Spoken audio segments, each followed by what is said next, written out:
हामी चाहिँ ससुराली जाँदैछौँ बुढो ससुराली मनिता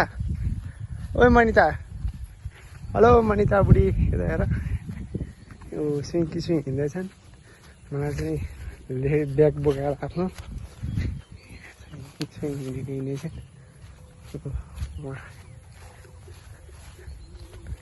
चिप लिन्छु कि जस्तो लागिसक्यो मलाई चाहिँ होइन ऊ चाहिँ बानी छ उसको सरर हिँडिरहेको चाहिँ म चाहिँ यो पानी टाइपमा हिँड्नु चाहिँ अभि झन्डै अभि हिँड्दैछु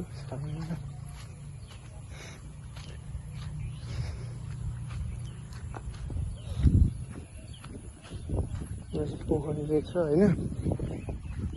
पोखरी कुखुरा फार्म पनि रहेछ है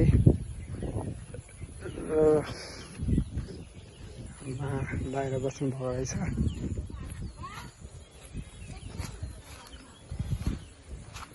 पहिलो ससुरालीको बोको बुढो मामुलो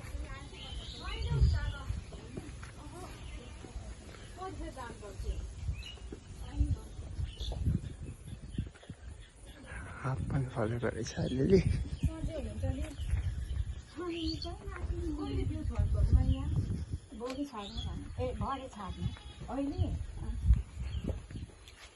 कुन रन्जित हो कि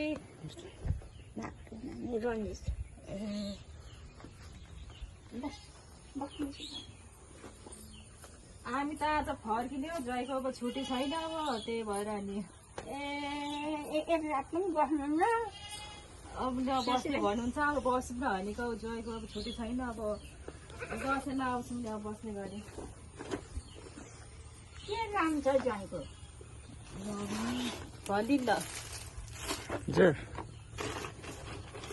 यिनमा तपाईँलाई साडी के के बोक्यो राम्रो परेछ अनि ल्याइदिनु परेन त अनि अब के बोकेर उता पनि निस्किनु पर्ने हो बुढो मालानी बुढो माले निस्किनुपर्छ हिजो त काठमाडौँबाट होला आइपुग्यो ए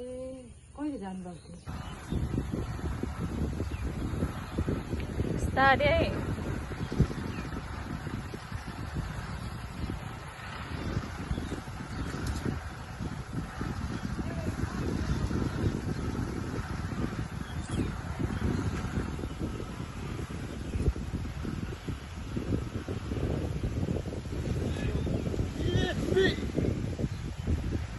बिस्तारो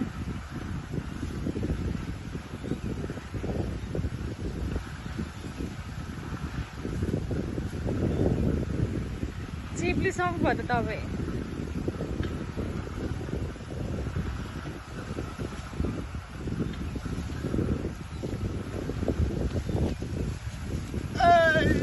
कस्तो बिजोग जस्तो ससुराली गाइज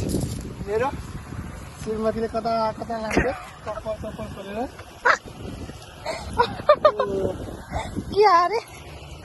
आयो यस्तो चाहिँ ससुराली आउनु परेको यहाँ त बाटो त हेर्नै पाइनँ यहाँ म तपाईँहरूलाई बाटो देखाउँछु लु यहाँ यस्तो छ यो बाटो यस्तो बाटोबाट ल्याएर आउँछ ससुराली पहिलोपटक आएको यो अलिक खोला बुलुङ्ग पल्टाउने खोलो यतापट्टि खोलो देख्नुहुन्छ तपाईँ अन्त यस्तो बाटो आउँछ ताइनातिको बाटो हेर्नु त यो बाटो बाइक कसरी निकाल्ने होला यत्रो खोलो छ यसरी निकाल्नु पर्ने यहाँ बाजे बसेर चुरोठाले ए ओह अब फाइनली त्यो साङ्गुरो बाटोबाट चाहिँ यहाँ बाइक झऱ्यो अब यहाँबाट बिस्तारै बिस्तारै बाटोबाट निकाल्ने कोसिस गर्दैछु हेर्नु जाउँ गाइज ल गाइज अब यो बाटो छिराउनु पर्ने अरे हेर्नु मेरो ससुराली जान म तपाईँलाई सकेसम्म भिडियो गर्छु मलाई चाहिँ साह्रै अप्ठ्यारो भइराखेको छ है यो बाटो कटियो कटेर यो खोलाको बुढी तारमा चाहिँ यहाँ पार्क जस्तो छ यस्तो छ बुढीमा मसँग फोनमा बोल्दैछु होइन अब भिडियो गर्न जान्दिनँ भनेर चाहिँ मैले यसरी गर्दै हिँड्दैछु गाइज